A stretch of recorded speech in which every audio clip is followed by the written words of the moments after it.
Xazinam to'rt til tarbiyalash markazi, hammamizning xazinasi.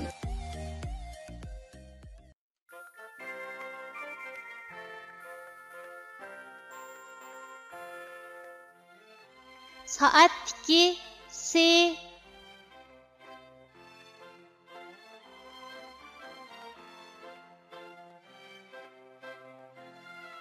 Bu harfning talaffuz qilinishi mundaq. C.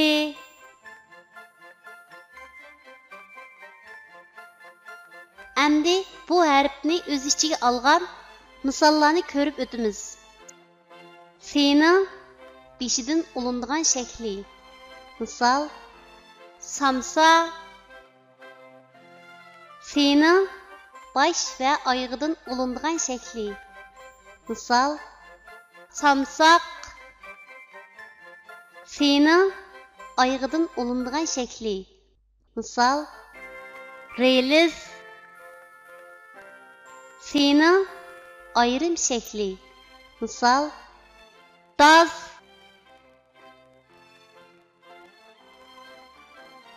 Tuanda biz rasmga birlashtirib, yuqorida o'rganib o'tgan harfning to'g'ri yozilish tartibini mashq qilib o'tamiz. Samsa. C harfining beshidan ulinib keladigan shaklning yozilish tartibi.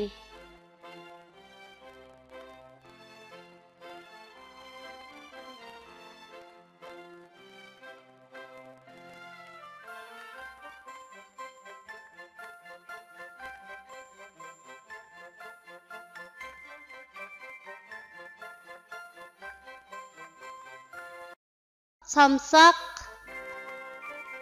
C harfining bosh va oyog'idan ulinib keladigan shaklning yozilish tartibi.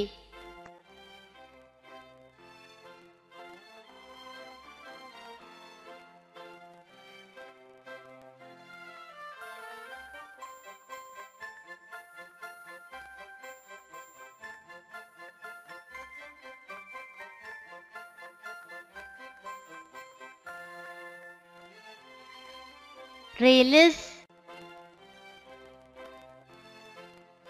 C harfining oyog'idan ulinib keladigan shaklning yozilish tartibi.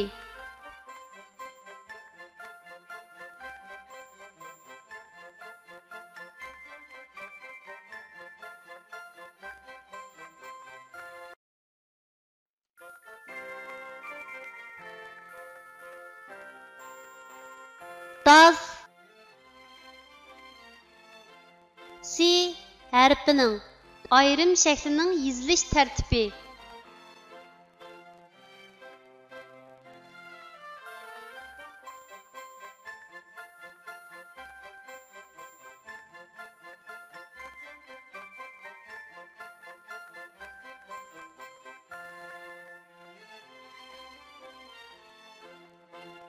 Kichik do'stlar, tuandagi so'zlarni menga ayishib o'qinglar. San, sat, sen, sot, a, san, asan, sa, na, sana, as, ta, asta.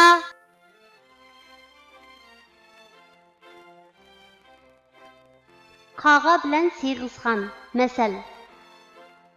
Bir kuni Qağa Siyg'izxon bilan uchrashib qilib, o'zicha maqtanibdi. Men ajoyib bir qushman. Yerda boyvachchilardek manaman. Osmonda parvoz qilib uchaman. Qaqildab chiroyli naqsh aytalayman. Shu chaqda Siyg'izxon mundaq savol qo'yibdi. Qushlar shohi qiron burkutni bilamsan? Bilaman. Uning qiyoga qarab ushqalg'ini ko'rganmiding? Ko'rgan edim. Uning maqtanganligini anglaganmiding?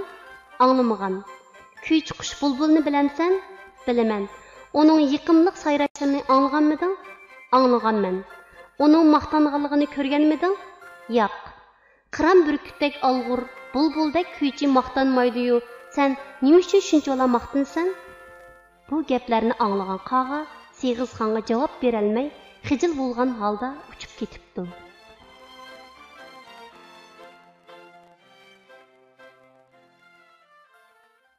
Darslarimiz Türk tili, ingliz tili, rus tili, german tili, uyg'ur tili grammatikasi, xitoy tili, matematika, bolalar ona tili, bolalar ingliz tili, boshlang'ich saviya, ul saviya, o'rta saviya. Tarbiyalash muddati